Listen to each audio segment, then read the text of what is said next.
കേരളത്തിൽ ജീവിതം വിജയിക്കില്ലെന്ന തോന്നൽ യുവാക്കൾക്കിടയിലുണ്ടെന്ന് Changanassery archbishop Joseph Perumthottam. ഇതിന്റെ അടിസ്ഥാനത്തിലാണ് യുവാക്കൾ കേരളം വിട്ടുപോയി പഠിക്കുന്നതെന്നും ബിഷപ്പ് വിമർശിച്ചു. മുഖ്യമന്ത്രി വേദിയിലിരിക്കെയായിരുന്നു അദ്ദേഹത്തിന്റെ വിമർശനം. എന്നാൽ കേരളത്തിൽ പഴയ അവസ്ഥയല്ലെന്നും ഉന്നത വിദ്യാഭ്യാസം മികവുറ്റതാക്കാനുള്ള ശ്രമത്തിലാണ് സർക്കാരെന്നും മുഖ്യമന്ത്രി മറുപടി നൽകി. അതിനിടെ ബിഷപ്പിനെ പിന്തുണച്ചും സർക്കാരിനെ കുറ്റപ്പെടുത്തിയും പ്രതിപക്ഷ നേതാവ് വി ഡി സതീശനും രംഗത്തെത്തി. Syro Malabar Sabha major archbishop Mar Raphael തട്ടിലിന്റെ സ്നേഹാദര ചടങ്ങിലായിരുന്നു ചങ്ങനാശ്ശേരി ആർച്ച് ബിഷപ്പ് ജോസഫ് പെരുന്തോട്ടത്തിന്റെ സർക്കാരിനെതിരെയുള്ള വിമർശനം.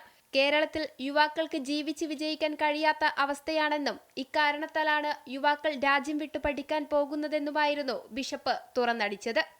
ഈ ദൈവത്തിന്റെ ഈ നാട്ടിൽ ജീവിതം വിജയിപ്പിക്കാൻ സാധിക്കില്ല എന്നുള്ള ഒരു ഫീലിംഗ് ഇന്ന് പലരുടെയും മനസ്സിൽ തളകെട്ടി നിൽക്കുകയാണ്. എന്നാൽ ആശങ്ക വേണ്ടെന്നും ഉന്നത വിദ്യാഭ്യാസ മേഖല മികവുറ്റതാക്കാനുള്ള ശ്രമത്തിലാണ് സർക്കാർ എന്നുമായിരുന്നു പെരുന്തോട്ടത്തിന്റെ വിമർശനത്തിനുള്ള മുഖ്യമന്ത്രിയുടെ മറുപടി.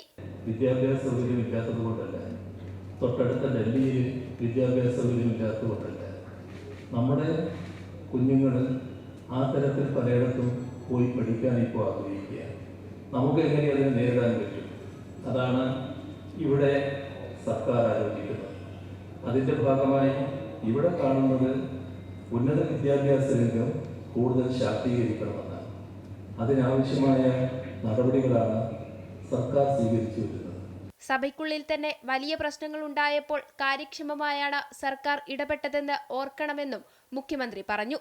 എന്നാൽ അതേ വേദിയിൽ തന്നെ ജോസഫ് പെരുന്തോട്ടത്തെ പിന്തുണച്ച് പ്രതിപക്ഷ നേതാവ് വി ഡി സതീശനും രംഗത്തെത്തി. ഇന്ന് കേരളത്തിലെ മേജർ കോളേജുകളിൽ കെമിസ്ട്രി, ഫിസിക്സ്, മാത്സ് ഒഴിഞ്ഞിടക്കിയ സീറ്റ് ആരെങ്കിലും അന്വേഷിച്ചിട്ടുണ്ടോ?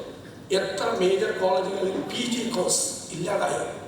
പല PG കോഴ്സുകളും വേണ്ടത് വെച്ച് കുട്ടികളില്ലാത്തതുകൊണ്ട് അപകടകരമായ നിലയിലേക്ക് കേരളത്തിലെ വിദ്യാഭ്യാസ രംഗം മാറുകയാണ്.